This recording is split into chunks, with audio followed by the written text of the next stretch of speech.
I just made my first tufted rug for my cousin, and I'm sure she's gonna absolutely love this, but I'm a complete beginner. I literally didn't even know what tufting was probably 4 weeks ago. And here I am today with my first rug, and I'm a complete pro now. Not actually, but I do want to share with you in this video what I've learned and some mistakes I made along the way, what I would do different for next time. And so that's what I want to share with you. The first thing I want to share with you actually is what kind of device or tufting gun did I use. And I went with the Clawlab Tufting Rug Kit because this thing came with basically everything I needed to get started, all wrapped up in one bundle, so it was very beginner friendly. And since I was new to this, I definitely wanted something with an easy learning curve to get started, and I feel like this is the perfect kit. Like I said, it came with the whole setup, the canvas, the frame, everything you needed to do. Came with your tufting gun, which is actually surprisingly really compact. It's really quiet, really easy to use. And so I was just thrilled to get started with this. I jumped in right away, set it up, and got started right here in my dining room. That was one thing. I maybe would have postponed this project until the summer when I have more space. Maybe I could have done this in my garage, but it's so cold out right now. I just decided to do it in my house. But so that's something to just be mindful of, that it is actually a pretty decent size and it will clamp down to a table. So that's why maybe in the future I'll wait till the summer. That way I can use it on like a workbench outside. But getting started was very simple, very seamless. Putting it together was all easy. One thing that I ran into the first time I stretched my canvas is I didn't quite stretch it firm enough and it came unraveled halfway through tufting. So maybe in the future I will make sure it's very secure, very locked in. That way it doesn't slowly unravel a little bit on me and I have to re-latch it down. The second maybe error I made as a beginner was when I started, this Clawlab kit came with some yarn that you can use right away off the bat. And so I started using that for this project, but then I quickly realized that the starter kit didn't provide enough yarn to complete a rug this size. And so about, not even halfway through, I had to run out and go get some more yarn. But I wasn't exactly sure what kind of yarn was used in this starter kit. So I just went to the store and tried to pick something that looked similar.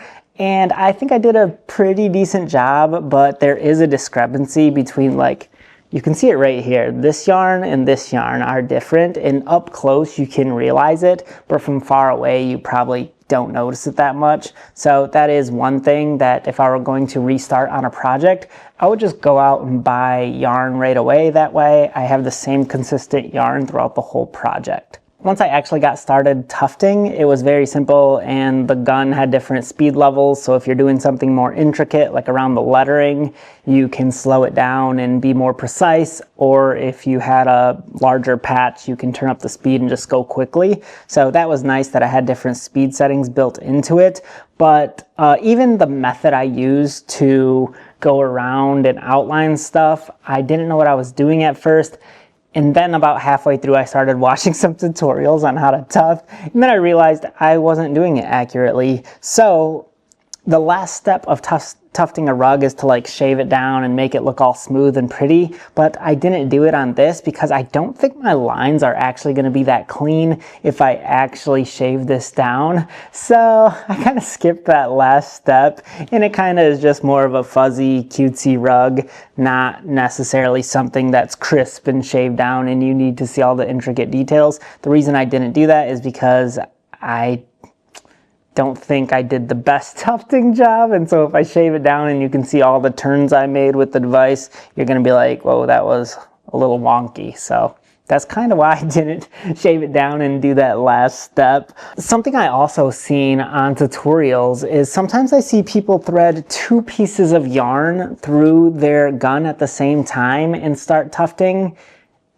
I've never did that. I only did 1 piece of yarn through it. So maybe let me know in the comments if you're a master tufter, what's the difference? Because I have no idea what that's all about. But I was able to do this with just 1 piece of yarn through it. The one thing I realized is make sure you get enough like yarn slack, because if there's any tension on your yarn ball, it will pull the thread back out of the gun mid tufting. So that happened to me a couple times, like if the slack ran out and there was a little bit of tension on the yarn, it would pull out, and then I would kind of stitch random holes into the canvas. So that's something that you got to kind of pay attention to. If not, you got to keep rethreading it, which when I got started, I rethreaded this thing a bunch because I just kept accidentally letting the yarn slip out of it. So that's another thing that I learned along the way as a beginner. Another thing I learned as a beginner is there is kind of grace to this as you get started. If you're not that perfect on it, you can redo a line, you can kind of adjust it, you can, I don't know how to describe it. Sometimes I felt like my lines weren't very close together, some were spaced out, but on the back side of it, when you're tufting, you can see all those little imperfections, but on this side of the rug, it looks full, it looks lush, it looks nice. So don't be too hard on yourself if the back side of your rug doesn't look perfect, because a lot of times this will come out much prettier looking. So that is something I noticed. And then actually, speaking of this backing, this is another thing I realized is I ended up going with the Roberts 6700 glue to adhere the canvas to the yarn. And the reason you want to use this kind of glue is because after it dries, it's still flexible. So my rug isn't rigid, it's not going to crack and break. This is a flexible kind of carpet adhesive. So this is what you want. But then when I was watching some other people's videos, they were always spraying a different kind of adhesive to put this felt backing on. And I was wondering, why don't they use the same exact rug glue that they used in the previous step? And so I went ahead and used that 6700 regular glue to put down the felt backing, and then I quickly realized why people don't do it, and that's because the glue started like seeping through this felt pad if I went to press it down really hard, and then you can see the glue bubbling up and it didn't look good. So I just gently kind of tapped this down and then left it be to dry because I didn't want it to bubble through the glue. So now I realized why they use that spray adhesive glue instead of this glue. It's because they don't want the glue seeping through the felt. And then what I did for the edges though is I still super glued it. That way it was a little more stronger and it wasn't gonna like bleed through the felt. So that's what I ended up doing. But if I were to do this again, I would definitely use a spray adhesive glue to put the felt backing on. I also seen that some people were like really professional about this and they were like kind of hemming and nice edging around this whole thing. I didn't do that. This is kind of a DIY homemade gift for her. So I just left it as is. This isn't like a paid client type rug, so I'm okay that it's not the best. This was my first go at it, and I'm sure she's gonna love it. But that's about it. That's what I wanted to share with you as a beginner tufter. I had fun with it. It was way more addicting than I thought it would be. It just felt so enjoyable to just stitch lines into the canvas and then see your rug come to life. I was always so eager to work on this at night because I always seen like a half-done project in front of me and I'm like, oh, I just want to keep tufting on it and stuff. So it was actually really enjoyable. It's a fun hobby, and I'm excited I got this. So yeah. Let me know if you have any other tips, because obviously I'm new. Hopefully what I shared with you in this video, if you're also new like me, maybe you can glean from my mistakes. But there it is.